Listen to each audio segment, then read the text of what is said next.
Thank you. What is your undertaking about the second issue? Maybe I could request Honorable Lope to give more information so that the Deputy Leader of Government Business takes the information and act on them. Mr. Speaker, the second name, as I mentioned, I have raised it. This is the third time, actually, because this person was abducted on April 21st from Kamocha, taken by the military. It's 3 months now. He ought to be accounted for. I have also severally raised the name of Sam Mugumya.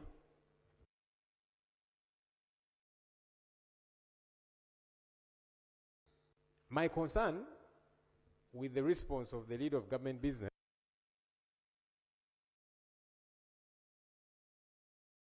to give some kind of response. I don't know why we want to give more time for continued violation of the law. Because we agree, the Learned Attorney General read to us specifically Article 23. I quoted it, and he was kind enough to actually bring the Constitution, and he read it. The Constitution stipulates how somebody, if they are to be arrested, it gets to happen, they need to be taken to police, and they don't spend more than 48 hours there. Either they are released on police bond, or they are produced in a court of law. Today is day number 6. His family doesn't even know where to visit him, if, you know, and that's stipulated under Article 23. His doctors, if he does need them, lawyers, if there is any criminal matter. So why should we allow for more time to continue violating Article 23? I find that very problematic. I had expected the good doctor to come here and tell us he is in this place, he is being produced in court today. Otherwise, even an hour longer is a continuous violation of the law. And it is not right, Right Honourable Speaker. Right Honourable Speaker, the learned Shadow Attorney General in a minute would like to give information. The Attorney General would only have right of reply to when their shadow could only shadow the real Attorney General. I think the matters are still at the level of Leader of Government Business and Leader of Opposition. Let's resolve it. Mr. Speaker, I was giving information to my leader, the Leader of Opposition, in regard to why they normally delay. As a legal practitioner, normally I represent those whose rights are being violated. They delay because in most cases, those people who are held incommunicado are subjected to inhuman and degrading treatment. They are tortured, so they need time in most cases to recover. That's why they delay. That is the information I wanted to give you. The Leader of Government Business, you've taken note. You've been, you know what to do. This is a very serious matter that the House needs to know. I believe that you will you be able to come back tomorrow or when? What is your new undertaking? Right Honorable, as I said, really for me to respond effectively to what Honorable Senyonyi has raised, I need the help of the security chiefs. I have asked them, they have undertaken to prepare a comprehensive report for me to bring here. I think let's task the law. I just have a quick request, Right Honourable Speaker. I don't know when the last time you had a quick one. A quick request, I mean. Mr. Speaker, many times I do have quick ones. Especially quick requests. Mr. Speaker, yes, the report should come, hopefully soon. But can I request that the family of the Honorable Muwanga Kivumbi, his lawyers and doctors, get to have access to him today? Because what the Leader of Government Business is telling us is that there is a confirmation that security chiefs are holding him. So wherever he is, via Article 23, can his family, his lawyers and doctors get to have access to him in fulfillment of the law as we wait for that report and all of that. Because this really is a command of the law, and I don't think it's a very tall order. I don't think it's a very difficult request that the family, lawyer, and doctor get to have access to him. That's my request, that it happens today, sir. And this House advises that the two leaders on this side and the leader of government business, you harmonize and make sure that the families access Honorable Chivumbi. Now, today we have a few more items. Please, let's go to the main things. Procedure about what now, Honorable Pullman? We are not proceeding. I think you should give us procedure on why we are not proceeding. Yes. Thank you so much, Right Honorable Speaker. Right Honorable Speaker, I raised the matter of one Amos Rangomani, who actually applied to, the wife applied to court for an order of writ of habeas corpus. It was granted by Justice Peter Chinove. Government ignored the order of writ of habeas corpus. I raised it on the floor that to the effect that that order is inviolable and non-derogable according to Article. And are taking on this on the floor that actually was going to respond to the reason as to why we were suspending a right which is not. Your guidance, Right Honorable Speaker, as to whether we are proceeding right that whenever human rights matters are raised, we don't get conclusive answers on them. The Learned Attorney General, please.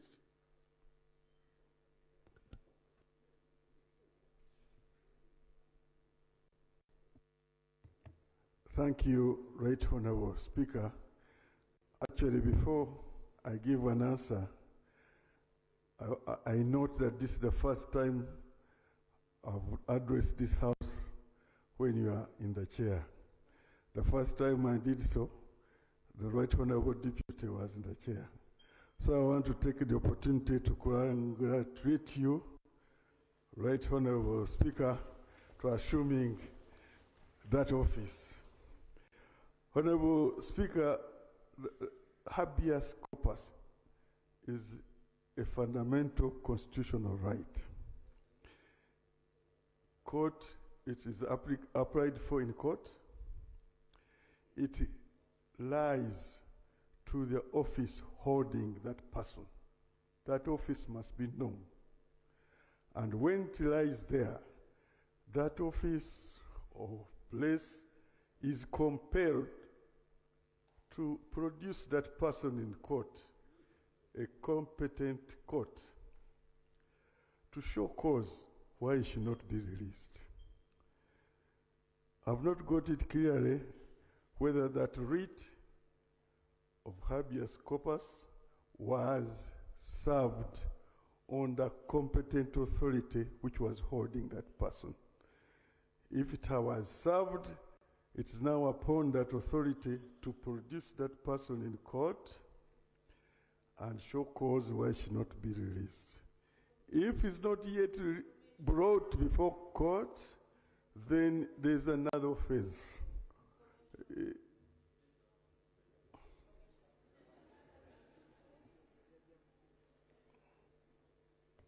Thank you very much, Honorable Attorney General, for giving way. Right Honorable Speaker, the issue of human rights violation is a very pertinent issue. Right Honorable Speaker and members, we very well know that the former Lord Mayor, Elias Lukwago, has been in custody, and given his deteriorating health, the court's ordered that, directed that he be taken to Mulago for medical attention. The specialist at Mulago Hospital recommended for his referral abroad to India, given that he was operated a spinal disc. Right Honorable Speaker and colleagues, The Attorney General is a human being, like Lukwago. Today it's Lukwago, tomorrow it's someone else. No one there knows their fate.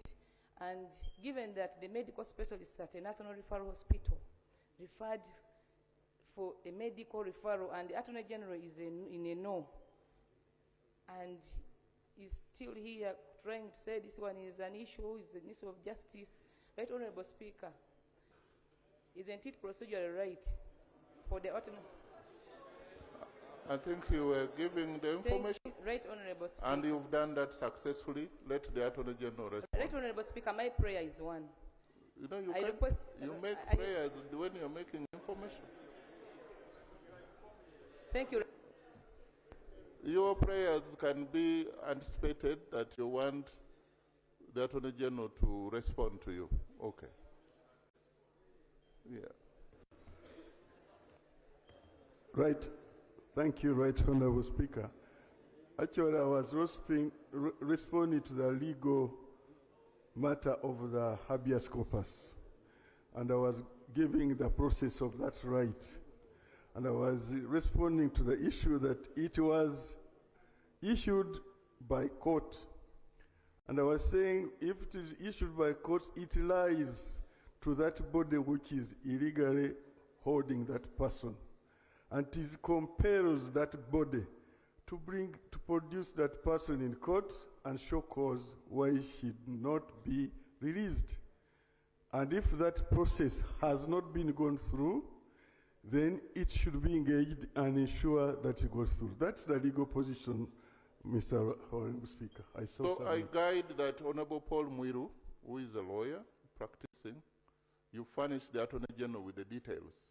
One, to know whether there was effective service, and also give the identity of the person that was served that the writ. Habeas corpus is order that says bring the body of so and so. So that is sorted. Can we, Kampala, shall we ever, we want to debate the State of the Nation address, but after that, there is also going to be a statement by the Attorney General on human rights. Yes. Thank you, Right Honorable Speaker, for this opportunity.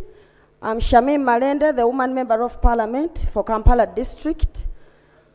Mine is a reaction from your communication to which I seek guidance. Right Honorable Speaker, you have rightly guided that since the committees are duly constituted and parliamentary commission, then Parliament of Uganda is ready to kickstart our work through the different committees to which we have been allocated. However, I was here in the 11th Parliament, and one of the biggest challenges that we faced as members of Parliament is that we are designated on the standing committee and then on a sectoral committee. But sometimes there is a clash in the time to which you're supposed to appear before the sectoral committee or the standing committee.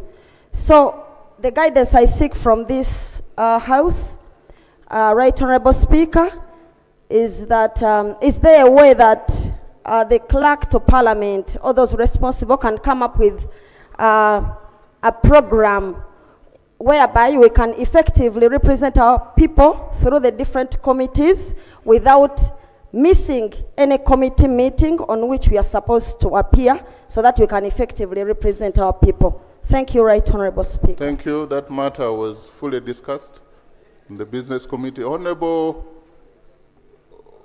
Maracha or Terego? Honorable Rose Obiga. Thank you, Right Honorable Speaker. Right Honorable Speaker, I have an itching issue. You are aware that the whole country lost to drought. And right now in West Nile, we have a lot of rain. This is the only time we can plant. We had raised an issue of an urgent importance that we would be grateful to receive seeds of maize, beans, soybeans, and sunflower. Right Honorable, I kindly beg, it's taking too long and our people may lose again. Is it possible for the people of West Nile to receive these seeds? Well aware that West Nile is the second poorest to Karamoja. Thank you. Thank you. I want to guide honorable members.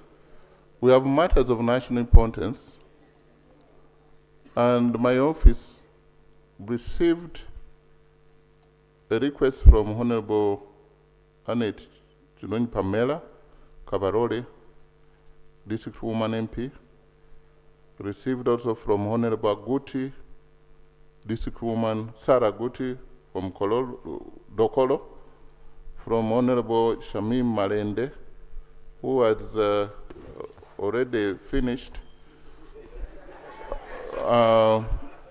Honorable Mohenda Ronald, MP Fort Portal Central, Honorable Okoya John Calvin, MP Chua East, Honorable Amanio Dravela Sheila, District Woman MP Mukono, I think she has two. Honorable Amanio again has two, is number 7. Honorable Gwang Patrick Obura, MP Oyam South, Honorable Dr. Sylvia Tumihirwe and Naitwe, District Woman Representative Ruchiga, and then we have Honorable Lukanga Moses Musanje, MP Njero Municipality. We have also Honorable Naguja Judith, District Woman MP Buvuma, and Honorable Akuguzibwe Lawrence, MP Mwenge North, then Honorable Serukenya, MP Makindye Division. We have Honorable Anwar, not Anwar Beatrice, Anwar Richard Ricky, MP Agago West, and then we have Honorable Wanyoto Godfrey, MP Budadiri West, and then other members are giving me right here. These are about 15 of them. And then we have one from Honorable Ayagalachi Jamali from Bokoli County. We have, these are what I'm receiving from here. Then we have also Honorable Adrin Katsime, a District Woman MP, Shema District. These are 17 good matters of national importance. So, can I guide? Sorry? Mr. Speaker, some of us have not had our names. We earlier brought to your office, and others were delayed. Yesterday, the Right Honorable Chair, your deputy, said that they will be coming later. So we earlier, some of us who brought earlier, we've not had our names. You're just giving further justification to the point I'm about to make. You can imagine there are others who brought earlier. We appreciate all this. And my guidance is that the ministers are here, the Prime Minister is here, but tomorrow we have the Prime Minister. And just not to eat on the time. Yesterday, the debate on SONA, State of the Nation Address, 27 members were able to contribute. We want to give members of Parliament an opportunity, a maiden opportunity for every member of Parliament who wants to speak, should speak during this period. There are others who have spoken, but I want to guide. State of the Nation Address is the balance sheet, the trial sheet. If you want to debate, you can actually relate many things that is taking place in your constituency to this matter and give a plus or a minus and call government for action where it is necessary. So I expect us to go into this other aspect shortly, and then this, the members have read, and all others who took somewhere else, like in Wakiso, she took to Chireka. I don't sit in Chireka. My office is here at plot 1618, Parliamentary Avenue. So these are what I received. So tomorrow, don't bring new ones. Let's first resolve this when the Prime Minister is here. We dedicate about 1 hour. But today we go into these other matters where people have been prepared to debate. This is the time you have to debate uninterrupted. 3 minutes. If we use time well, we could get about over 50 people speak today, or 100. So, can I get the next item? Item 3 on the other paper, statements by ministers on 1, the operations of the Uganda Human Rights Commission. Attorney General. Thank you, Right Honorable Speaker.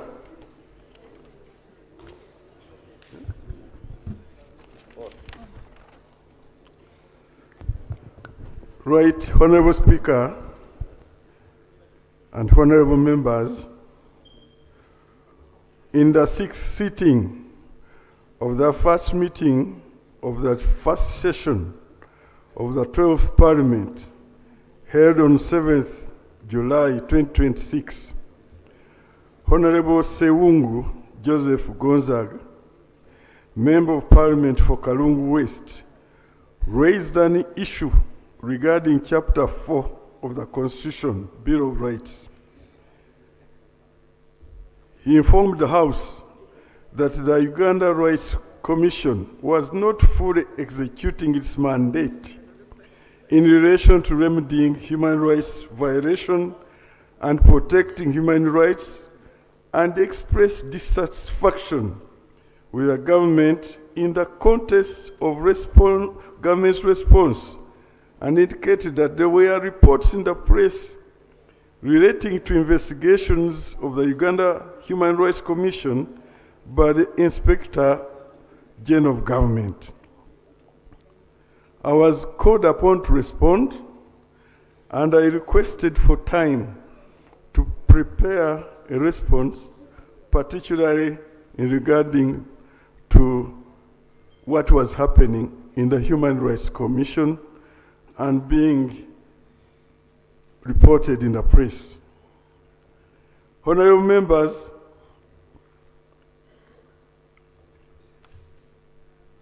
and this is why now I'm making this statement, Right Honorable Speaker. Honorable members, the Human Rights Commission is established by Article 51 of the Constitution of the Republic of Uganda. Article 52 of the Constitution provides for the functions of the Commission, which includes, among others, to investigate on its own initiative or on a compliance or complaint made by a person or group of persons against the violations of human rights.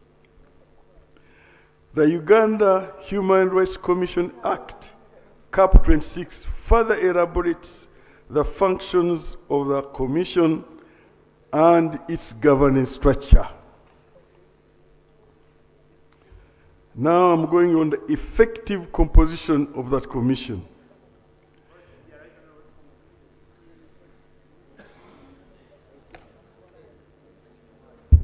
Right Honorable Speaker, Honorable Sullivan, I've not been seeing you, but yeah, what's the procedure issue? Thank you, Right Honorable Speaker. He's not talking about fish, he's not talking about what, he's talking about human rights.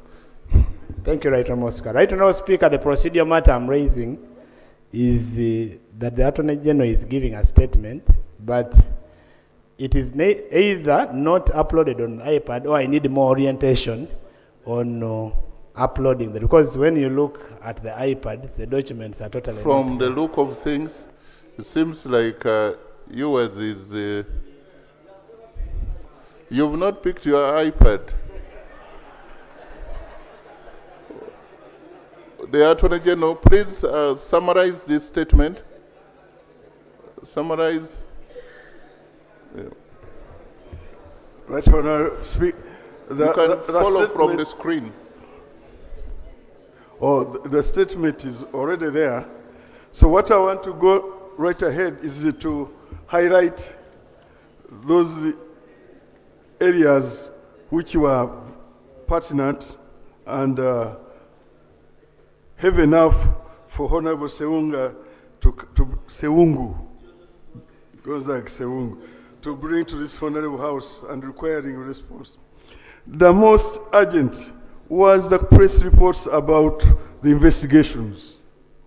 At page 3 of the statement, I inform this House that there are no investigations being carried out by the Inspector General of Government again, about either the chairperson or any member of the Human Rights Commission or any staff. So there is no investigation taking place at the Human Rights Commission. And however, I need to draw your attention to Article 227 of the Constitution, where the Inspector General of Government enjoys independence and is not subject to the directions or control of any person or authority, and only responsible to this Parliament. In light of that provision, if the IGG eventually carries out investigations in the Human Rights Commission, and as I've stated, no investigations are being carried out, then that report will come to this Honorable Parliament. Now there have been reports that the chairperson has resigned. Right Honorable Speaker and members, I wish to inform the House that the chairperson of the Human Rights Commission, Honorable Mariam Fazat Wangadia, submitted a notice of resignation to appointing authority, that is His Excellency the President of Uganda, on 6th July 2026. I wish to highlight that a notice to resign does not amount to resignation, but is merely intended to communicate the desire to resign and cannot be treated as a resignation. I wish to add that Honorable Mariam Fazat Wandaja remains the substantive chairperson of the Commission until she tenders in a letter of resignation to the appointing authority, and the resignation is accepted. Therefore, Right Honorable Speaker, I want to affirm to this House that the Commission, the Uganda Human Rights Commission, its operations are not in any way distorted. The Commission continues to operate and perform its mandate in accordance with the law. I beg to submit, Right Honorable Speaker. Thank you. Yes, Honorable Sewungu. Are you going to debate notice of resignation or resignation? Thank you, Mr. Speaker. Mr. Speaker, sir, allow me to thank the Minister, the Attorney General, for being on dot. When I raised this matter, he promised to report back, and he has done so. And indeed, Mr. Speaker, allow me to thank the ministers of this term. Their performance is good so far. And when you hear Sewungu thanking you, don't think it's a simple matter. Even the previous speakers, matters being raised, they are bringing them. But it is interesting that the Attorney General is contradicting himself. It is within your own statement. And that's why normally we insist that you continue, you read your statement as you uploaded it on the system. Within your statement itself, you have stated that Inspector General of Police, the IGG is inspecting the Human Rights Commission. And you are stating again, she's not being investigated. You've talked about tendering in notice of resignation. But remember, Mr. Speaker, sir, that these days, even in court, you use electronic methods, even audiovisuals. However, my main interest, Mr. Speaker, is not about resignation. By the time I raised this matter, the Human Rights Commission chairperson had not resigned. But for me, my interest is on Chapter 4 of the Constitution. Chapter 4 of the Constitution, which is the core value of Uganda's Constitution. And specifically, Mr. Attorney General, through the Speaker, address yourself to Article 52 and 53 of the Constitution. Most of the work, I insist that you read what you are reading on record. You know, he was trying to remind me how we used to work together before he became a minister. And Mr. Speaker, sir,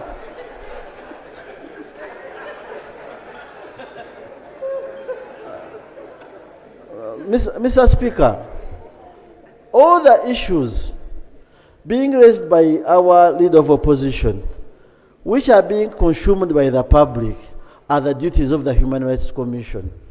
They are the duties of the Human Rights Commission. If we are looking for Mwanga Chivumbi, we are looking for the member has talked about and so many others. It is the duty under Article 52 of the Constitution that the Human Rights Commission has all those powers to look for all those people and investigate.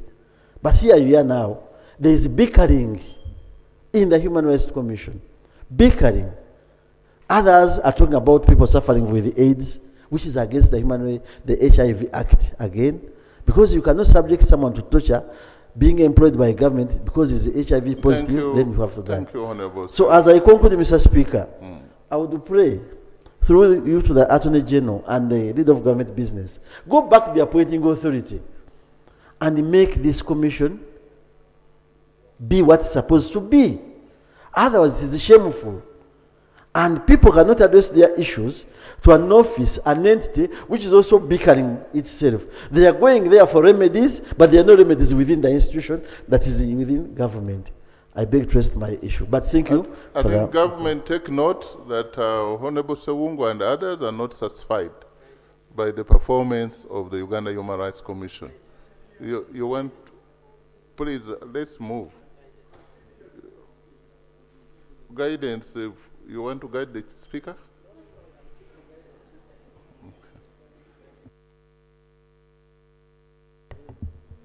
Thank you very much, Right Honourable Speaker. I'm seeking guidance from you, Right Honourable. We are in a time of where we are witnessing human rights abuse every day. Right Honourable Speaker, the previous engagement of the chairperson of the commission when she went out in the media, it tells a very big story within the Human Rights Commission. Right Honourable Speaker, the Auditor General's report, the one we are considering for the last financial year, indicated that that commission has over 1,000 cases that have been with them for over 20 years. Right Honourable Speaker, when I saw this matter on the order paper, I really never thought it was a matter to answer Honourable Sewungu's matter of national importance. I want to seek your guidance, Right Honourable, whether it is not right that this House gets a time when a proper statement about matters of human rights and the Human Rights Commission are brought and we debated them here, Right Honourable Speaker. We are chanced that we have the representative of the army, and we are chanced we have them here on that day. Although they are listening posts most of the time, they could also participate in the debate about human rights abuse. Right Honourable Speaker, I need your guidance on that. Thank you. Thank you, Honourable Mahmoud. But the issue of human rights is as critical as each one of us is.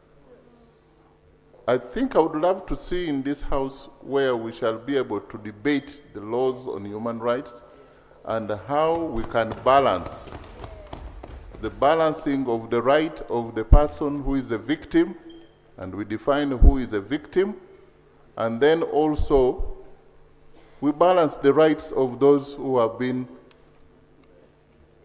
either apprehended. There are those who have been, those who are aggrieved, who are the complainants. There is the issue of balancing of rights. When does human rights start to be human rights? That when you commit an offense and you are apprehended, the human rights you still should be accorded the same constitutional protection that is enshrined in the Constitution. Now, when that is not accorded, that's when you get to hear people saying this one is abducted. I don't believe in that language because I was somewhere else. So, Honorable Leader of Government Business, let's find time one day in this House and we debate all matters pertaining to human rights. So that we come, Uganda has made a lot of progress on these matters of human rights. We should not lose them out. I think we can dedicate a day that we can speak our lungs out. That is if the heart is deceitful. We shouldn't use them. We can speak using either our kidneys because the kidneys filter, so that we can be honest with one another that what is human rights? Who should define for that? Is there anything different from the law? If it is what is the law, you know, how do we balance criminality and human rights? Honorable To, what were you saying? Right Honorable Speaker, I thank you. Right Honorable Speaker, I believe your last statement spoke my mind, and that was the procedural issue that I was raising. Right Honorable Speaker, as you're aware, and I do acknowledge that there are many issues with respect to human rights, but this matter had been previously brought before Parliament and it was referred to the Committee of Legal and Parliamentary Affairs. I see the desire to debate this matter as a big house, but the procedural issue I was interested in is that would it not be proper, given that this matter is now the first business before Legal and Parliamentary Affairs Committee, that all the interested parties come here, we get a comprehensive report on all what has been raised and even what had been referred, so that we can have a very good debate here. That was the procedural guidance I was seeking, but I think you have guided that way. Thank you. Thank you. And then that debate will be, I think yesterday, the 27th Human Rights report was referred to Legal and Parliamentary Affairs, and you are supposed to report back. When you bring back that report, we shall not crowd the order paper. Let everybody come here. Let's Parliament to be known that one day we set aside the day to debate human rights, because we are all humans. Now, the Shadow Attorney General, you have a right of reply right now. You reply the real Attorney General. Yes. I thank you, Mr. Speaker. Mr. Speaker, in case I contradict your statement, kindly forgive me. It's not intended. But it will be intended because you've already intended. Mr. Speaker, this is my humble proposal, that an ad hoc committee or one of our committees, like human rights, the one in charge of human rights, yes, be assigned the duty to investigate, to probe into the affairs of Uganda Human Rights Commission. Mr. Speaker, to be sincere, there is bickering, there are disputes among the commissioners themselves. Sincerely, as a parliament, a democratic institution, we cannot sit down and look on. We must intervene, Mr. Speaker. When we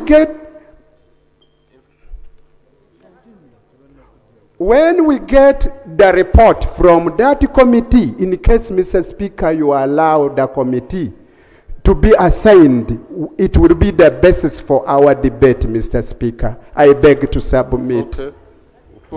Prosidi has already left. But we are speaking about the same thing, and we need to move. The aspect of human rights, we cannot overemphasize it. That legal committee is that human rights, by the way, bickering between the commissioners or among the commissioners. This is one of the agencies probably you've heard that there's bickering.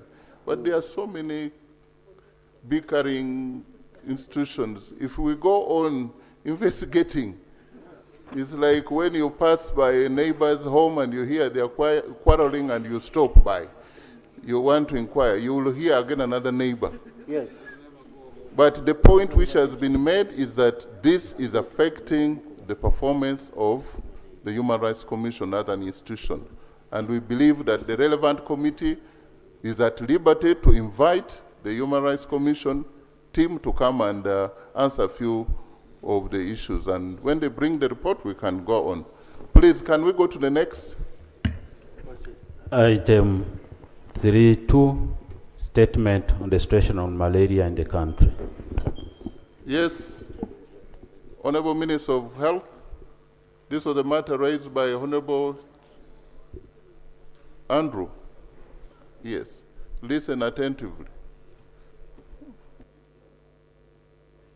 Thank you very much, Right Honorable Speaker. It is also my maiden speech when you are in the chair. This time, I also extend a word of congratulations to you. And the Honorable Sewungu is reminding me to receive and appreciate the leaders of the Washiga community from Kanungu. I want to welcome my leaders from Kanungu. We had already welcomed them. So, Right Honorable Speaker and Honorable Members, yesterday, the 14th of July, 2026, the Honorable Karuya Kiza Andrew, Member of Parliament for Chiguru South, raised the matter of national importance regarding the death of learners at Makerere College School, Mengo Senior Secondary School, and Gayaza High School, which he attributed to the suspected new strain of malaria. I undertook in my initial response yesterday to this House to come up with a comprehensive statement over the matter, and that's why I am here.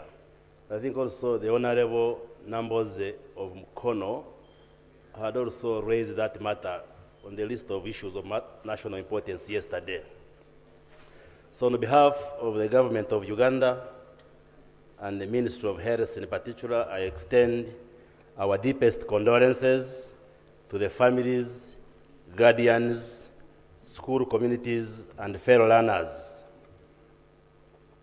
of the 4 learners who have tragically lost their lives, and to the families affected by the other recent incidents at Naria Secondary School, Ndeje Secondary School, Katakwi Secondary School, and Kachiri Secondary School.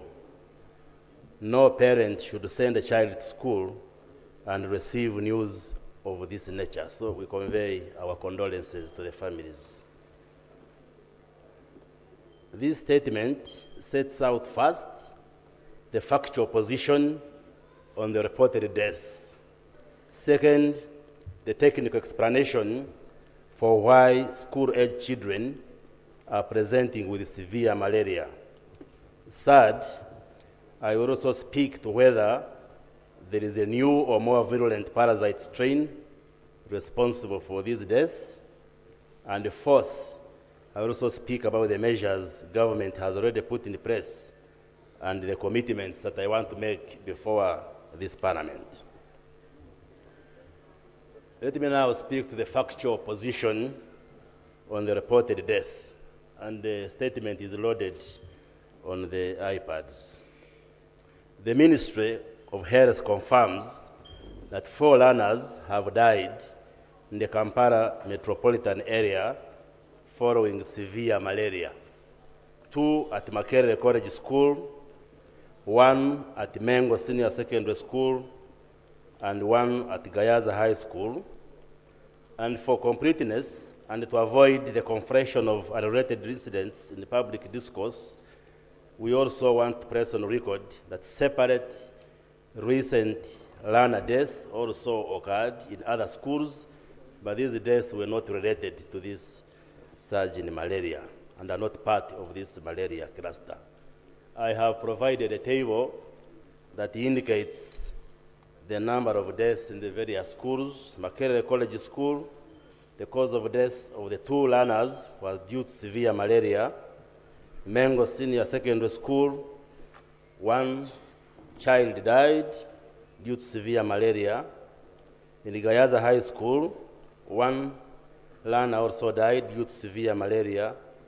In Inaria Secondary School, we lost 1 learner due to suicide, and this was not related to malaria. In Ndeje Secondary School, we lost 1 learner, and the death was secondary to trauma. This also was not related to malaria. In Katakwi Secondary School, the student died due to road traffic accident. And in Kachiri Secondary School, also it was due to the road traffic accident. Honorable members will note that the 4 malaria-related deaths are concentrated in Kampala metropolitan area, a historically low transmission zone. And I will speak to this later what it means.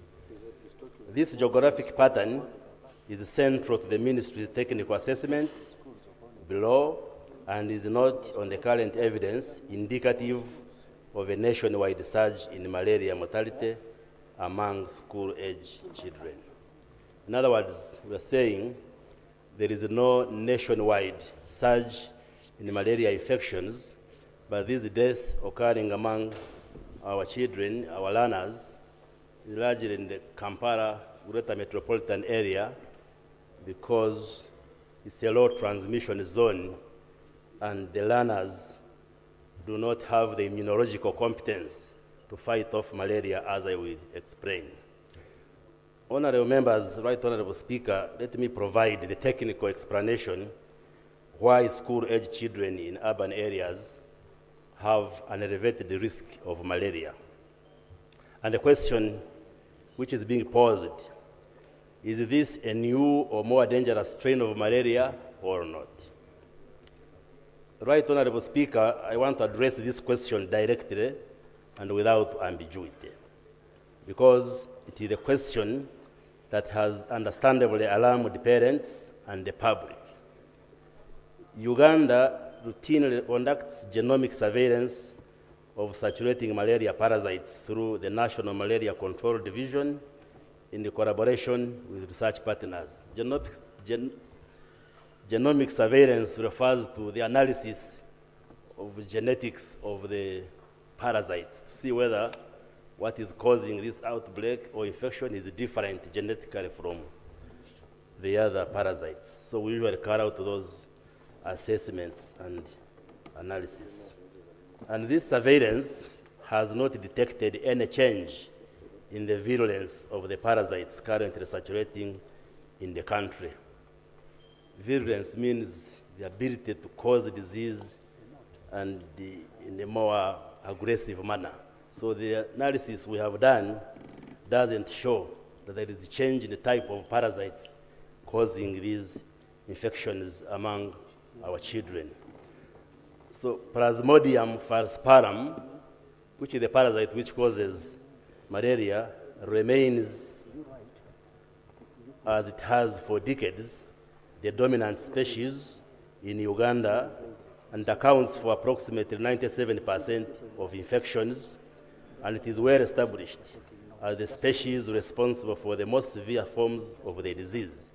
So what I'm saying is that what has killed these learners is the same type of parasite which ordinarily causes malaria. It's not a new strain that has caused this. So on the basis of the current genomic and clinical surveillance data, the ministry's technical position is that there is no evidence of a new malaria strain driving these deaths. So I am just alluding the fears, because the issue being raised was that there is a new strain of malaria parasites. And I'm saying, you know, it is the ordinary parasite that is causing these deaths.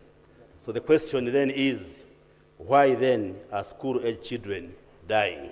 And I'm going to answer that. The explanation lies not in the parasite, but rather in the immunological profile of the affected population. That's the ability of the body to defend itself against the malaria. That's what I mean by immunological profile. Uganda's sustained investment in malaria control over the past 2 decades, and the measures include long-lasting insecticide nets, and I hope all of you sleep under mosquito nets as members of parliament. If you don't, inform me as the Minister of Health. The other measures are indoor residual spraying, which have been using, and also improved case management. These measures, among others, have substantially reduced transmission in urban and highland areas, including the Kampala metropolitan area. I am saying highland areas and Kampala because these are areas where transmission is usually low. They are not malaria-prone areas. And in such places, you will find the people do not have acquired immunity against infection because they are not exposed. Now, for those who come from areas where there's a lot of malaria, you get that immunity, the defense system in your body. But if you are from an area, Kampala, highland areas, because there is no high frequency of malaria, then your body doesn't develop enough defense against it. And when you get the attack, then it becomes very severe. And this is what is causing the problem in the children. So this is, on its own terms, a public health success. Success meaning the other interventions we have been providing. However, it has produced a well-documented epidemiological paradox that children growing up in these low transmission areas are exposed to malaria parasites less frequently in early childhood and therefore do not build up the same level of acquired immunity as children in high transmission rural areas. And that's the explanation I am giving. That children who are in areas with high density of malaria, they develop immunity early enough. But those from areas where malaria is not of high prevalence, they don't develop adequate defense systems in the body. And those areas include Kampala and the greater metropolitan areas, and some highland areas like Chigezi, the Bugisu areas. So, and that's the problem here we are facing, that the children affected had a low immunity because they are not exposed to malaria in their early ages. Honorable Minister, do you want to go to the Minister of Health response?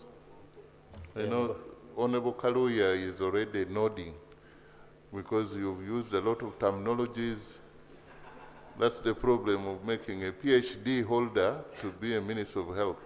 Can you go to page 3, 4? Okay, let me paraphrase the statements without reading each one. Okay. And they finish in a few minutes. So I think I have provided the explanation that it's not a new strain, but rather it's because the children were not exposed to malaria in their early stages of life. And now when they get an attack, it becomes very severe. Maybe allow me to read that statement, the next one, then I summarize the response. I know that you're, yes. So on page 2. Build it up. So the practical consequence is that a school-age child in a low transmission area who contracts malaria has little or no background immunity to slow the progression of the disease. And where a child with high acquired immunity might experience a mild self-limiting illness, an immunologically naive child can progress from first symptoms to severe malaria including cerebral malaria and severe anemia, within 24 hours. And from severe malaria to death within a further 2 hours, if emergency treatment is not accessed at the time. So there will be a difference between a child from a malaria-prone area and a child from an area where malaria is low when they get an attack. It becomes much more severe because they don't have a strong built-in defense system. But let me also add, Right Honorable Speaker, that there are factors, for purposes of information, which attract mosquitoes to an individual.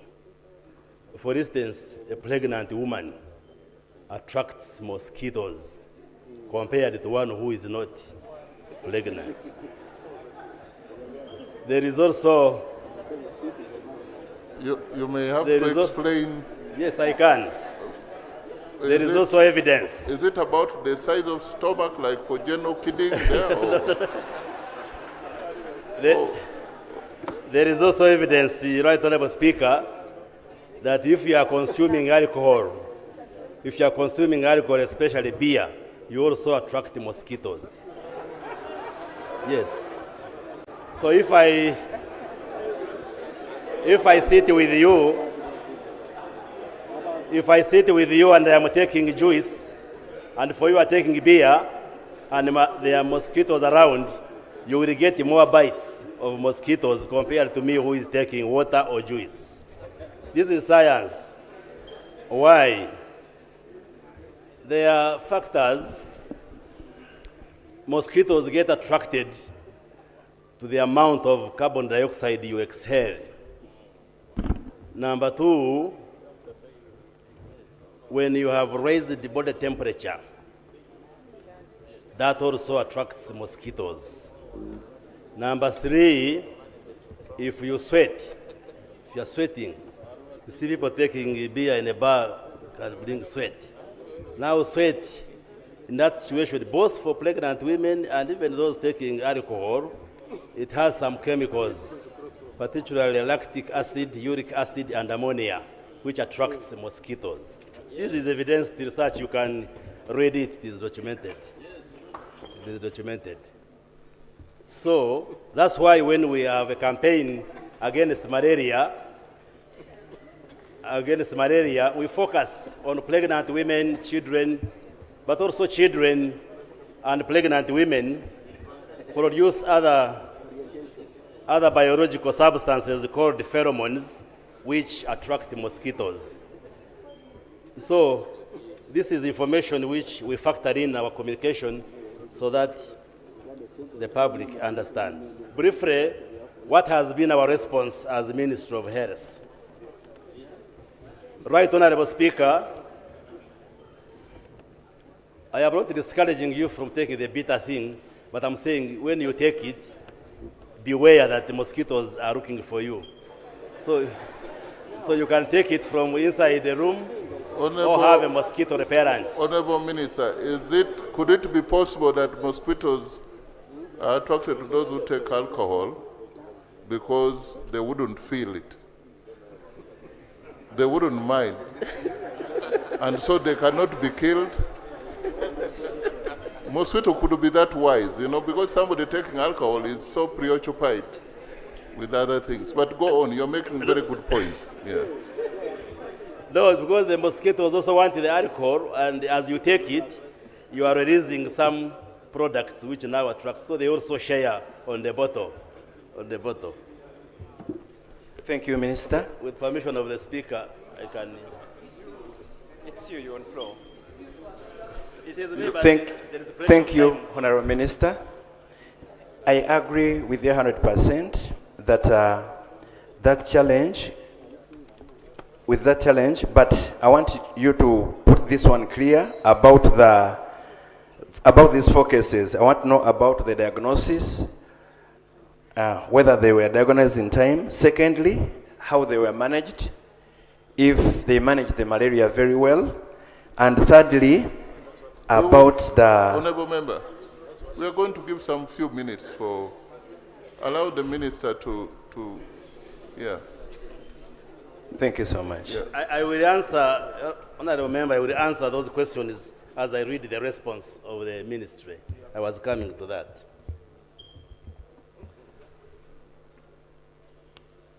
So, Right Honorable Speaker, like I was saying, protecting school-age children requires action across 6 areas. 1, risk communication and community engagement. Number 2, vector control in and around school environments. Number 3, early diagnosis and treatment. Number 4, emergency referral for severe cases. Number 5, enhance school health workforce capacity and a functioning school-based surveillance system. And I just want to briefly report on the progress on these areas. The Ministry of Health, working with the Ministry of Education and Sports, has established a multi-sector task force structured around 4 pillars: coordination and governance, prevention and case management, risk communication and community engagement, and school-based surveillance. And a situation analysis has been completed to establish the burden of malaria, the total cases, severe cases, and deaths among school-age children, providing the evidence base for this response. Let me quickly go through some of the joint actions that we have taken together with the Ministry of Education and Honorable Sports. MP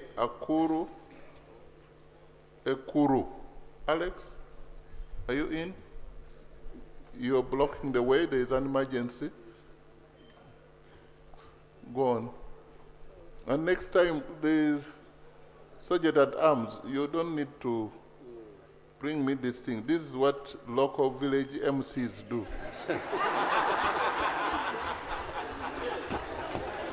Please.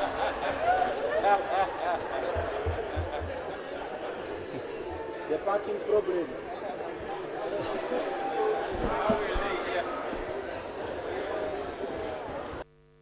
Order. Let Honorable Minister, please. Right Honorable Speaker, we are working with the Ministry of Education and Sports, and we have put in place a number of measures, which include, among others, a rapid malaria risk assessment, including a confidential inquiry commencing with the 4 affected schools. So we are investigating, getting deeper, what could have been the problem. We have also instituted key risk communication and prevention messages to schools. I have attached to my statement a guidance note we have given to all schools in Uganda regarding malaria, what it is, the do's and don'ts, and what should schools do. I have attached it to this statement. And we have developed it together with the Ministry of Education and Sports. We are also reactivating the school health surveillance and reporting regarding malaria and other illnesses, but also we have instituted the mandatory use of a terminal assessment form as a standardized screening tool for learners, and also introduced a school health facility linkage form to formalize and speed up referral pathways, as well as we are now functionalizing the sick base and also recruiting of health workers, especially school nurses in all the schools, among others. As part of the way forward, that we shall complete the confidential inquiry which we are carrying out in the schools, starting with these where our learners died, and we shall share the results.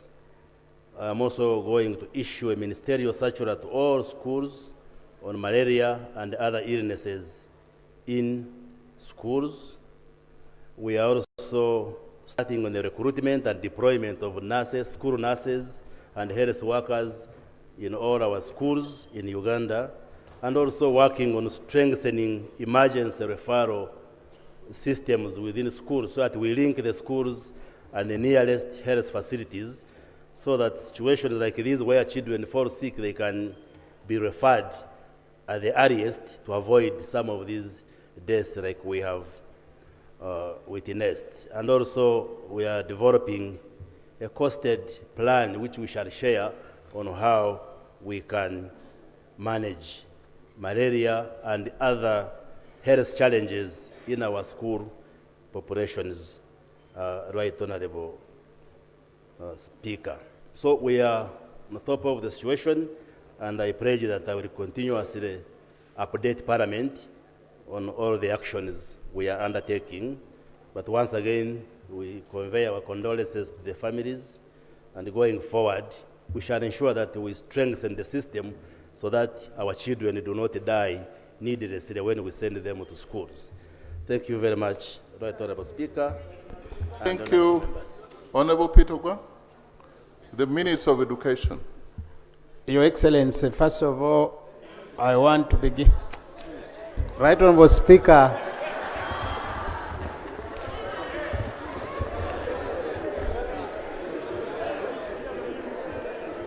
Right Honorable Speaker and Honorable colleagues, I refuse to be excited about that.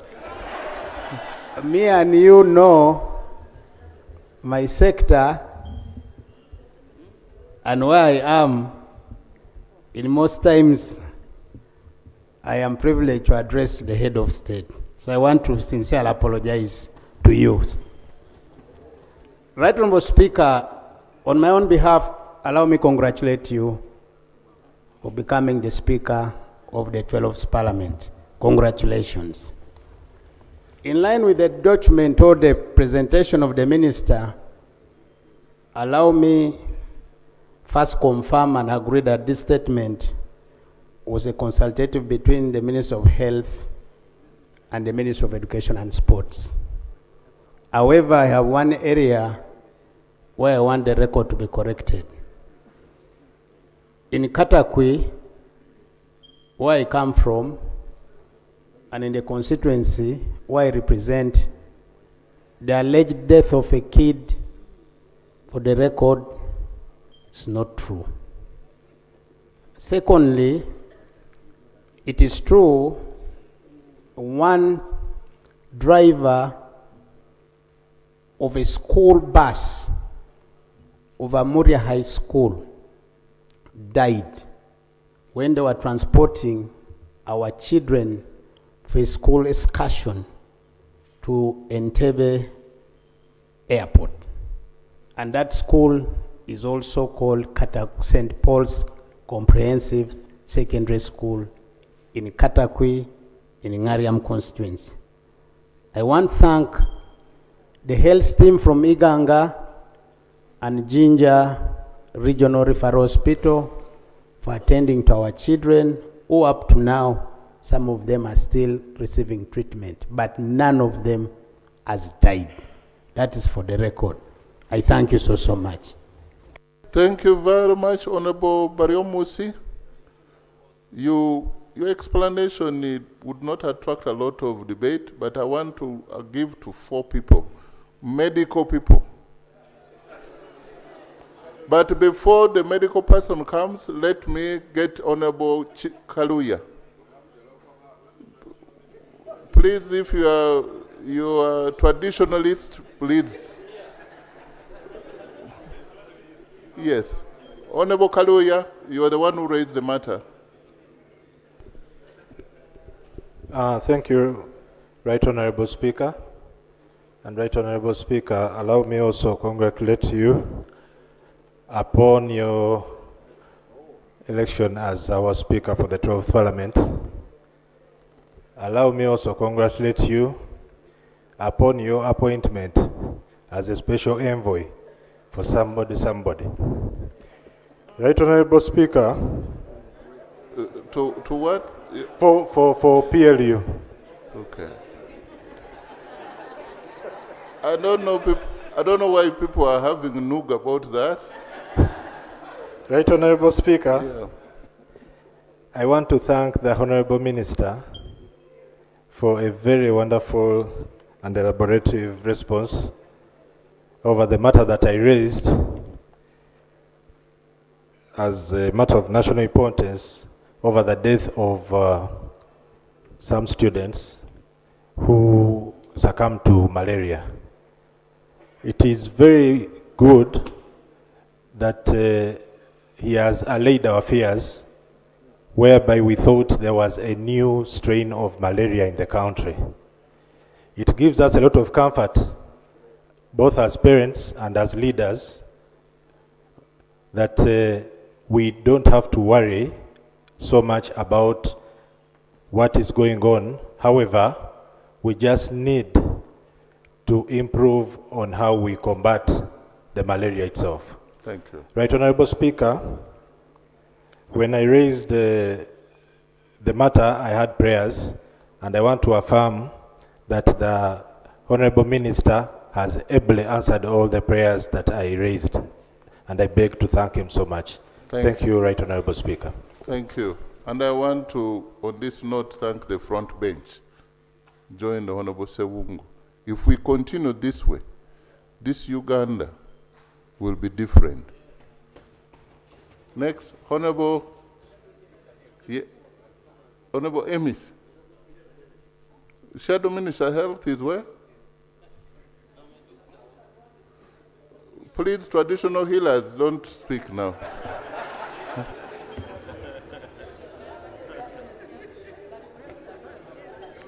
Thank you very much, Right Honorable Speaker. The matter on malaria yesterday was raised. Honorable Speaker, malaria remains the cause of mortality within the population. Approximately 10% of the sicknesses or checks that are done in OPDs consist of malaria, particularly in Western Nile, zeroing it to Arua Central and Oli Health Center. That serves 3 international countries, that is Southern Sudan, Central Africa, Congo, and even Uganda itself, where we have got over 24,000 asylum seekers, where monthly we are having 25,000 patients that come for outpatient services there. And it has gotten a burden, the malaria issue has got a burden on the little resources that we have in this nation. I am now putting my prayer that there must be emergency supplementary financing budget to handle, because we have the issues of the RTDs, we have the issues of injectables that have really been affected with the malaria issues. So my prayer is that the Minister of Finance should make sure that we must have supplementary budget that is to be used to have the issues of malaria to be addressed in these areas that have got the cases. Thank you very much. Thank you, Minister. Take note. Dr. Chankwanzi. I thank you so much for that wonderful memory, Right Honorable Speaker. First and foremost, I would like to credit my government for the tremendous work well done in the fight against malaria. That has been great. Secondly, I would like to credit my minister for the mouth-watering ministerial statement he has just read out. But the following observations must be taken off, Right Honorable Speaker. Number one, as an active practitioner, these are the case series we are coming across. You come across a child or even an adult who has been managed with a first-line treatment and is not cured, has gone on to a third-line treatment or even second-line, third-line, not cured. That alone should speak a little louder to us as the government now.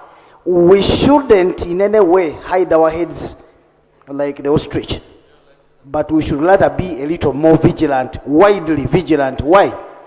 The Minister for Health, he knows this, that within our surveillance system, in the genomics, we've already captured a mutation of K13, which is one of those genes that the malaria parasite uses to make sure that it dodges the killing power of the drugs we have today. Because we agreed as a nation to shift to our first-line treatment for malaria, being the so-called ACTs.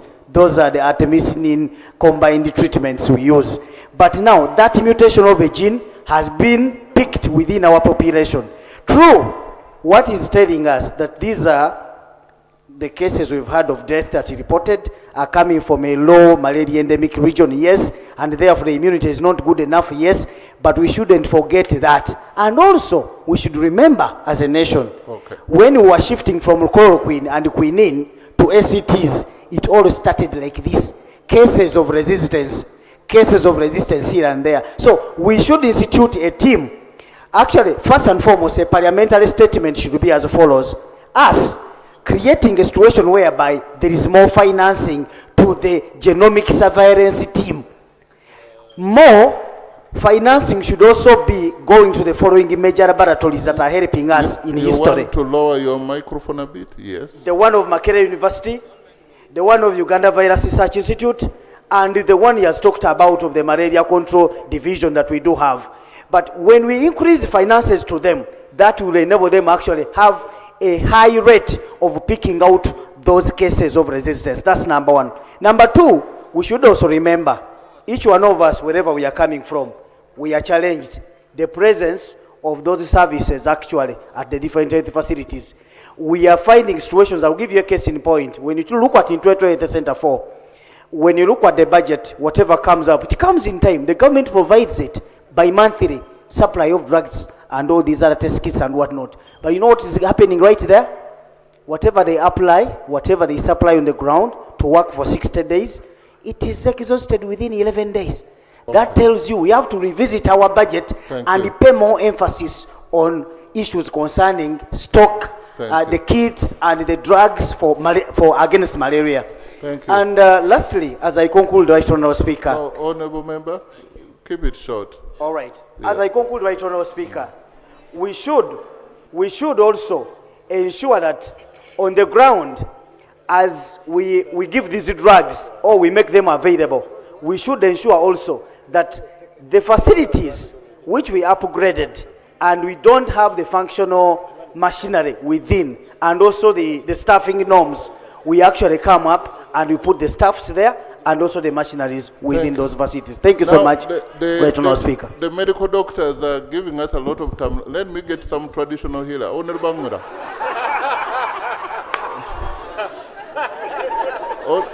Honourable Bangura, then Honourable Naluima, and Honourable Pio. Thank you very much, Right Honourable Speaker. Right Honourable Speaker, I want to thank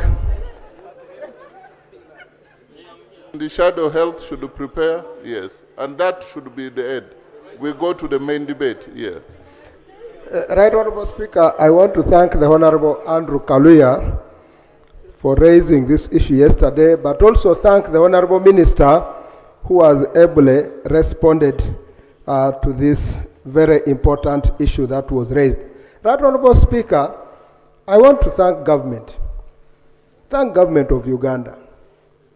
In my community, I say this with utmost good faith. On the 19th and the 20th of June, that is last month, we had a very big camp, health camp, that was run by Caring Hands International Ministries, supported by over 73 medical personalities from across the country, being led by the team from Mulago. And those people examined over 1,000 patients who responded.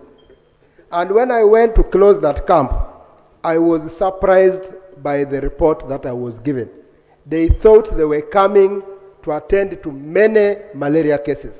They told me of over 1,000 tests they ran, they did not realize any malaria case. I want to thank government for that. However, what they told me, which should also be of interest to the minister and the whole medical fraternity, that 47% of the people they tested had non-communicable diseases. So it means, as we are looking at malaria as one of the key killers, as it has been known in the past, we are also facing other challenges that are now eating our community slowly but surely. The non-communicable diseases that they emphasized on was diabetes, was high blood pressure, as among others. So finally, Right Honourable Speaker, I want to request the minister here and all of us as Parliament that up to now we have sub-counties in our communities, in our constituencies, that don't have health center 3s. So I want to request the Honourable Minister, as you bring in your work plans, which we manage here as Parliament, let's bridge that gap of all sub-counties in the country that don't have health center 3s in order to take services closer to our people. Thank you very much. Thank you. The minister wants to respond immediately. Yeah. The shadow minister will come, but you see, let the minister answer a little bit, because he will give you the clarification. Yeah. Okay, thank you very much, Right Honorable Speaker, and honorable members, for the interest you have in matters of health, because they touch all of us and our constituents. I just wanted to make 2 comments, Right Honorable Speaker. That as a Minister of Health, I pledge to give you as much information as possible regarding what we are doing to address the challenge of health care in this country. And I will request you, Right Honorable Speaker, if the order paper permits, for tomorrow, I update members of Parliament on the Ebola outbreak, how far we have gone in containing it. If the order paper allows, I will work with the clerk and your office, if the order paper allows. Secondly, I know the honorable members have many questions to do with health, especially in our constituencies. And I receive many members of Parliament who inquire about health centers and many programs. I want to request that I want to work with your office, Right Honorable Speaker, that we get a day or 2 and we do a workshop for members of Parliament. I bring all my technical team from the ministry, and then we update you on what the ministry is doing to address the disease burden in this country. The communicable diseases, non-communicable diseases, neglected tropical illnesses, that's what I will allow you. The cancer, the Heart Institute, what's doing, the plans we have to upgrade health centers, how many sub-counties do we have that do not have health centers 3, and what plans do we have? How are we planning to provide ambulances to constituencies which do not have? Because now we can't exhaust that debate in a sitting because of the time limitation. So I beg that I work with your office, you give us time, we do a workshop, and then we bring all the Ministry of Health technocrats, and then we engage and give you the answers, so that as we start this term, you know what government is planning to address the health challenges in our constituencies. Okay. I take Honorable Naruyima, and you are speaking for the... Speaker, all these incidents, most of them, they happened in the area I represent. Oh, you are the mother. Yeah. Yes, Mr. Speaker. Thank you, Mr. Speaker. First of all, I would like we correct our data as Parliament. The school is Mwebaze High School in Kachiri, and it's found in Wakiso District. And also, just to add on, the matter, you hinted on the matter of Nalia SS in Weyogerere. That also had a suicidal death. Since, Mr. Speaker, our Honorable Minister has asked for time, I only pray that as it comes on, as we get that very workshop, he also starts right now to handle the matter of mental health in schools, because it's something they are living out somehow, and it's affecting many of our children. Our children are overloaded, they are reading hard, they are doing a lot. So the Ministry of Health and Education, they have to work together to see that we have those counseling services and the children are handled well. I thank you so much. Yes, mental health is a serious concern. Honorable Ministers of Health and Education, you will need to formulate Honorable Minister of Education, you have something? Then General Kavuma, you come and there is a traditional healer here we shall conclude with. Yeah. Right Honorable Speaker, first of all, I thank the MP of Wakiso. As a sector of education, we have been issuing circulars and we have communicated to almost all schools in the country. There's one biggest challenge which now goes to us, the parents. And this is where we need your indulgence. Some of us are part and parcel of the problem affecting our children. A case in point is where you go for visitation with a helicopter, particularly you give your kid an helicopter to go to school. I'm speaking as a minister of the sector. Secondly, some of you go, because it's a birthday of your kid, you go and splash money, throwing it before other children. Friends, what happens to others who do not have access to this kind of money? And tomorrow you're the same person who denies that kid the same money, and yet the kid, you've made that kid get used to this money. So I want really to appeal to all of us. We are all stakeholders regarding matters of education. And it is our responsibility to get out and talk to our people, talk to our constituents, to behave in line with the guidelines we have issued. Right, Honourable Speaker, I will be able to lay on table the circular guidelines we have issued at the Ministry of Education and Sports to all districts, schools across the country. Because we did it in the last parliament, I can again be able to issue it so that we get out. But I welcome the initiative of saying we get out and talk about mental health. But it's our responsibility as members of parliament. I thank you so much. General Kavuma, Honorable General Kavuma, give the military precision to this matter. Thank you very much, Right Honorable Speaker, for giving me this opportunity. But let me, before I make my submission, join those who spoke before me to congratulate you for being a Speaker of the Toronto Parliament. Congratulations.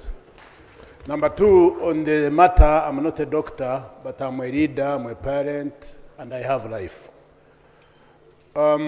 Today, the House is debating on malaria.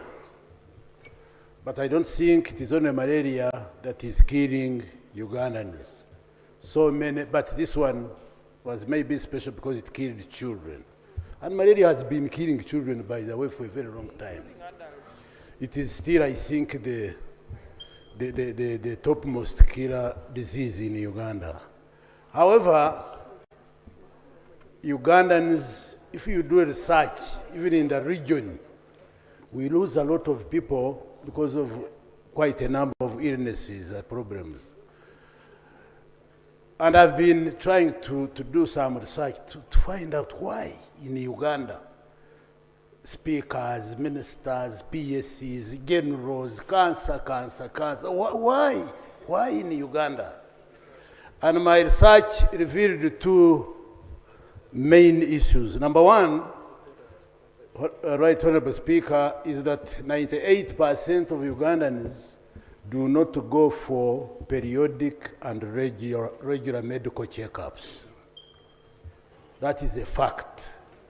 We live on self, medication. You get headache, you go to the nearest pharmacy. The pharmacist prescribes some drugs, you go home. When the pain reduces, you don't even finish that drug they gave you. That's why you see every 2 kilometers there is a new pharmacy, because pharmacies make a lot of money out of us, or drug shops. And if you check, for us who are here, if you reflect what is in your bedroom, you find all of us having mini pharmacies in our bedrooms and houses because of self-medication.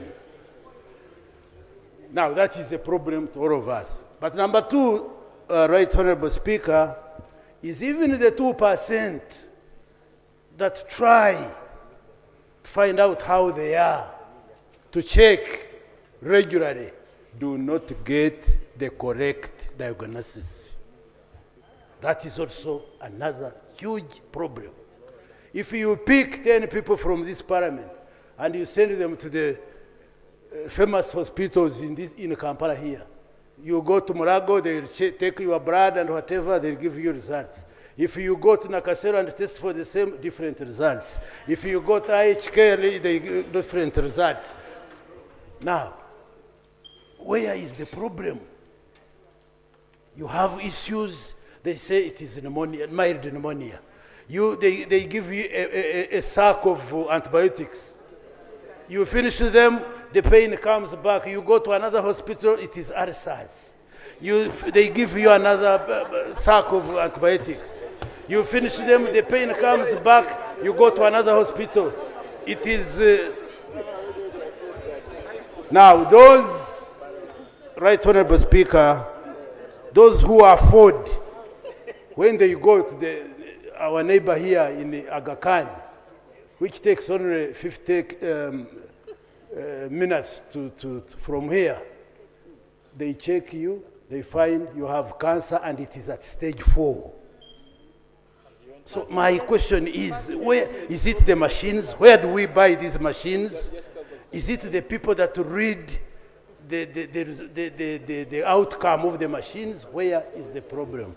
So my prayers are, Right Honorable Speaker, my 2 prayers is, we are leaders, you are here as a house, you represent people. Please go back and sensitize and mobilize your people, the people you lead, the people that elected you to come here, to go for regular and periodic medical checkup. Number 2 prayer is the Minister of Education should look at the diagnosis issue. Where is the challenge? I beg to submit. Yes, traditional healer. Honorable Minister, note down, because the Shadow Minister of Health is going to give some statement, and you'll wrap it up. The traditional healer is doing well. Honorable Lino. Thank you, Right Honorable Speaker. Mine is just a suggestion. In our secondary schools, primary schools, boarding, these schools majorly have sick bays with a nurse, but they do not have laboratory technologists, because most of the time when kids are sick or children are sick, the nurse just assumes. So I want to suggest to Ministry of Education and Health, if they can come up with a policy insisting that schools must recruit a lab technologist, and the schools should buy simple microscope to at least carry out some tests, because diagnosis is the most important thing. It helps you to understand and know what disease a child is suffering from. So I would request the Minister of Education and the Health to come up with a policy so that all our secondary boarding schools have at least simple laboratories. Thank you. You must take that recommendation from a traditional healer very seriously. Because they have tried to do guesswork, they have seen more people dying. Honorable Aisha. Yes? And then Shadow Minister, and then the real Minister closes. Thank you so much. I don't know who started the issue of shadow and what. Yeah. Thank you so much, Mr. Speaker. I want to thank the previous speakers. First of all, I need to clarify that the prevalence is no longer 10%. Those are statistics of 2019. And it has actually increased. And many of these malaria cases are actually in schools, secondary schools, primary schools. And like my colleague has mentioned, the treatment method, that's where the problem is. They give them Panadol, headache Panadol alone. And finally, I also wanted to add that unfortunately, blood group O positive are also very prone to mosquito bites and malaria. Thank you so much. Shadow Minister of Health. Thank you, Right Honorable Speaker. 2 minutes. By the way, you are too generous with time. We have the next time that, yeah. Yes, thank you, Right Honorable Speaker. And I'm making a submission on behalf of Dr. Batua, Honorable Dr. Batua, who is away on official duty, and I stand in for him as Shadow Minister, Health. Right Honorable Speaker, while we appreciate the Minister's report, we must confront this malaria problem with green. Uganda remains trapped in a preventable crisis. Right Honorable Speaker, the Minister speaks, Dr. Beremusi, you speak of progress, but the Uganda malaria indicator survey reveals a terrifying policy failure. The national prevalence has actually risen from 10% to 13%. In regions like Lango, Acholi, Karamoja, childhood infection rates are at a high as 60%. This is not progress. This is a national emergency. As Shadow Minister, we request and demand for an immediate policy reversal from passive malaria control to an aggressive elimination agenda. First, we must stop distribution of the obsolete standard pyrethroid nets that mosquitoes are now laughing at. The government must fully pivot to dual insecticide next generation nets like chlorophylla treated nets, which have been proven by World Health Organization to slash transmission by 50%. Secondly, Honorable Minister, we request to institutionalize a mandatory indoor residual spraying, that is IRS, in public facilities, specifically boarding schools, to protect our children where they are most vulnerable. Finally, Right Honorable Speaker, we cannot eradicate malaria on a beggar's budget. We demand a shift from total dependency on foreign donors to dedicated domestic health financing. We must equip our village health teams and end the chronic fetal medicine stockouts in our health centers, and this is happening to all of us in our areas of jurisdiction. Right Honorable Speaker, we must stop managing malaria and start killing it. I beg to submit. Thank you. There's somebody here who said he has a 1 minute thing about the vector. Honorable Sia. 1 minute. Or 1 minute.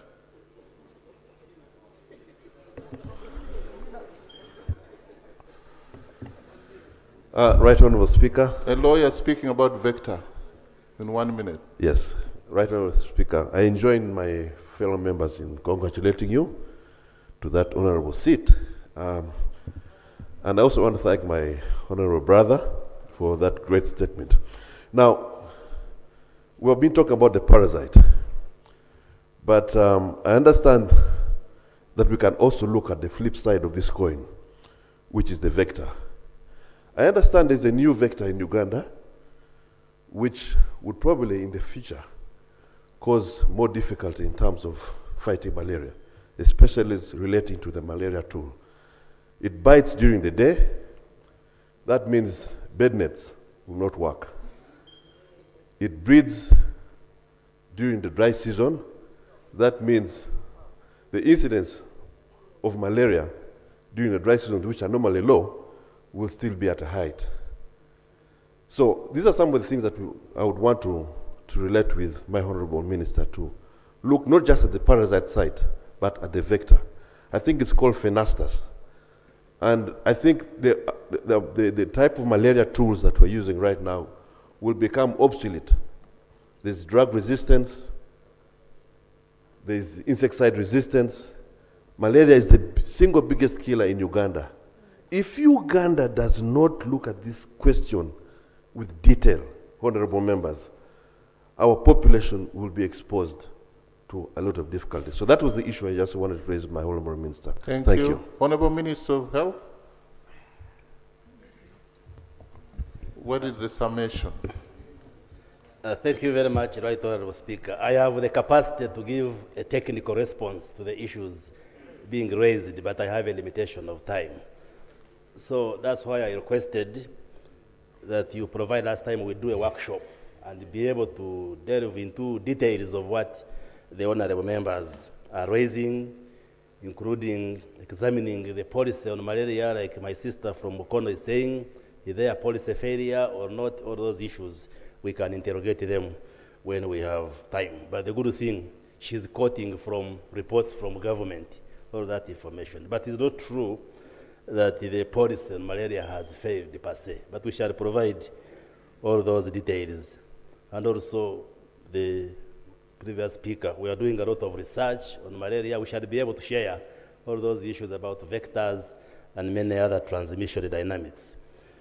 What I can say is that we are going to work with the Ministry of Education and Sports to strengthen the school health program so that we address those issues of having laboratory technologies, the nurses, train them on how to diagnose and prescribe and manage all these cases, not only malaria, but other challenges which affect our children. The Minister of Education was reminding me that when the children are reporting for a new term, there is a form on their health which is supposed to be filled. But most parents ignore it. I think we shall keep reminding Uganda that they should fill it so that the school managers know the health concerns of this learner and they be able to attend to that learner. Finally, Right Honorable Speaker, maybe part of the response to the issues raised by Honorable Kavuma.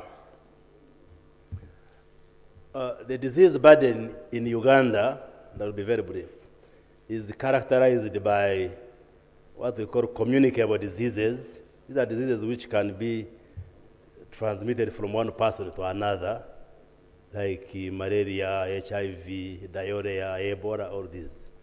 But also non-communicable diseases. And we see a rise in both communicable and, most importantly, the non-communicable diseases. But also we have the neglected tropical diseases. Just 1 minute, I first finish my point. And we shall discuss with you the approaches and the reforms which we are instituting in the health sector to address this burden of disease. I can tell you that up to 70% of the diseases which afflict Ugandans are preventable. And we are going to mount a huge response on disease prevention and health promotion in the country.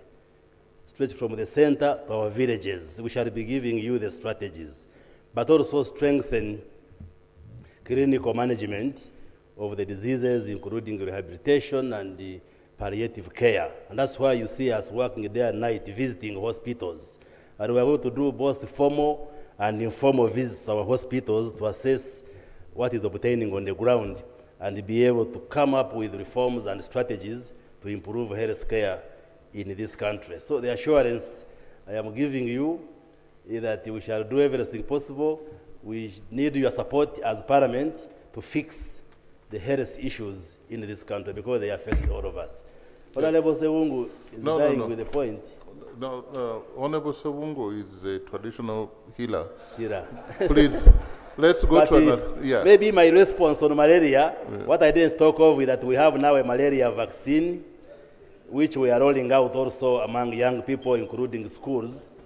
And we shall discuss all these when we meet in the dialogue. Yes. Okay. So now, thank you very much, Right Honorable Thank Speaker. you very much. And I beg to submit. the people of Kanungo, now you know what you brought us. He's a very well-informed man. When you say, in Kanungo, you say the man is eating, but you see they are firing him things here. So, thank you very much. Clerk, next item.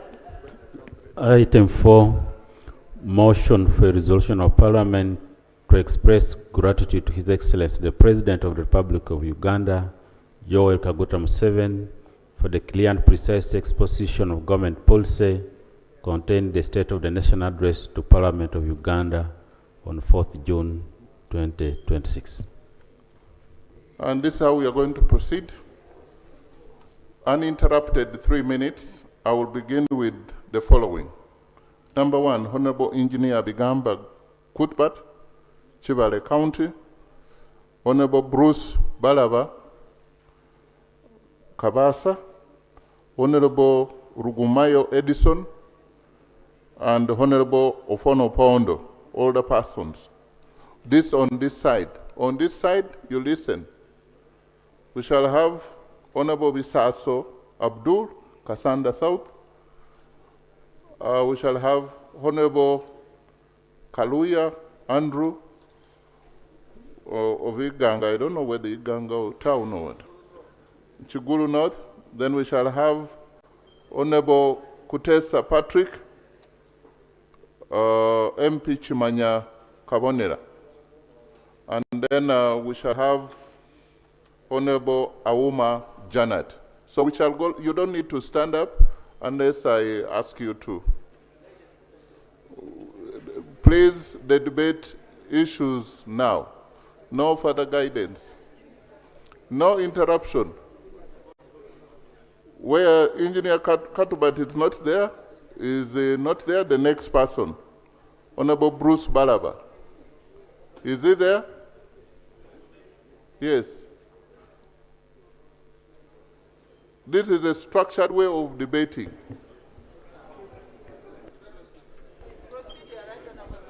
Right Honorable, thank you so much.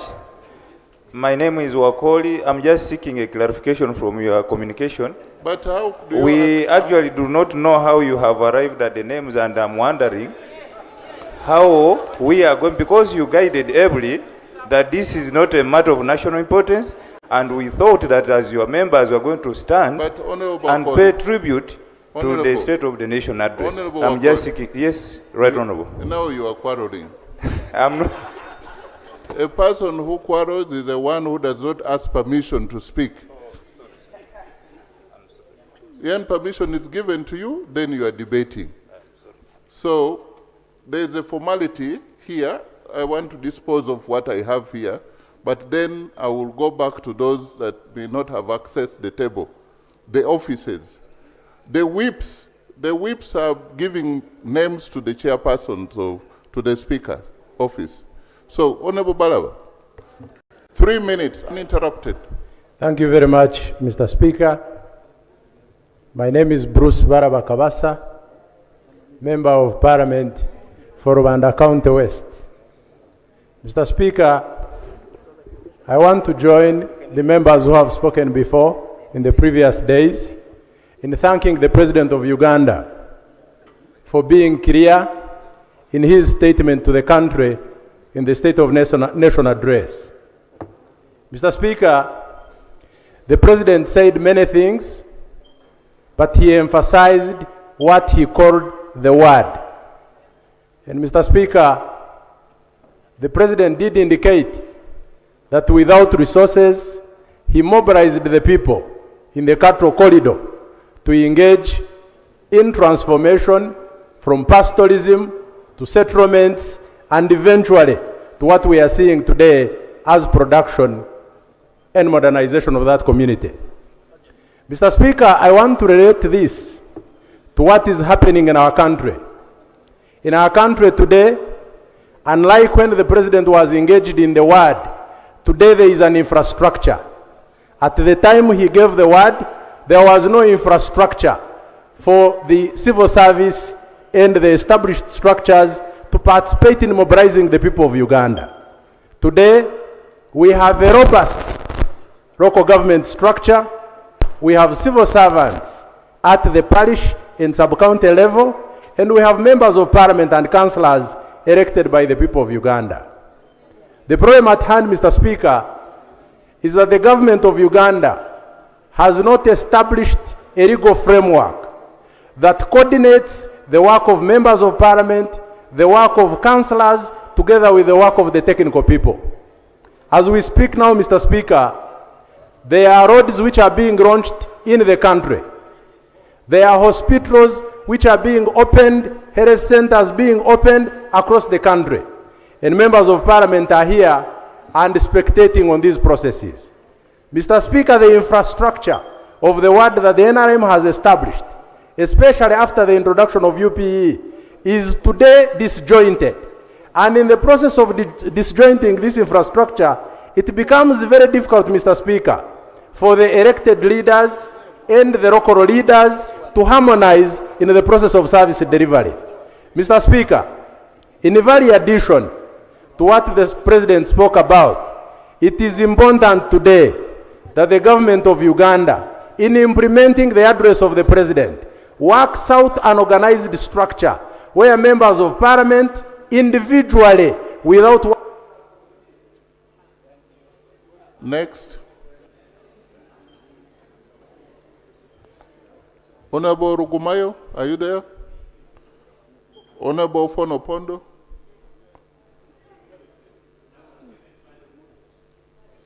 Or I should pronounce it well. Honorable Rugumayo Edison, the MP in Toroko County. Thank you, Right Honorable Speaker. First of all, I want to congratulate you, Right Honorable Speaker, and all members of Parliament upon our inauguration to the 12th Parliament. Honorable Speaker, I rise to applaud the President for his well-articulated and inspiring State of the Nation address. Honorable Speaker, the President delivered his message in his characteristic, very free and yet profound. He fixed himself within the story, generously sharing with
There's somebody here.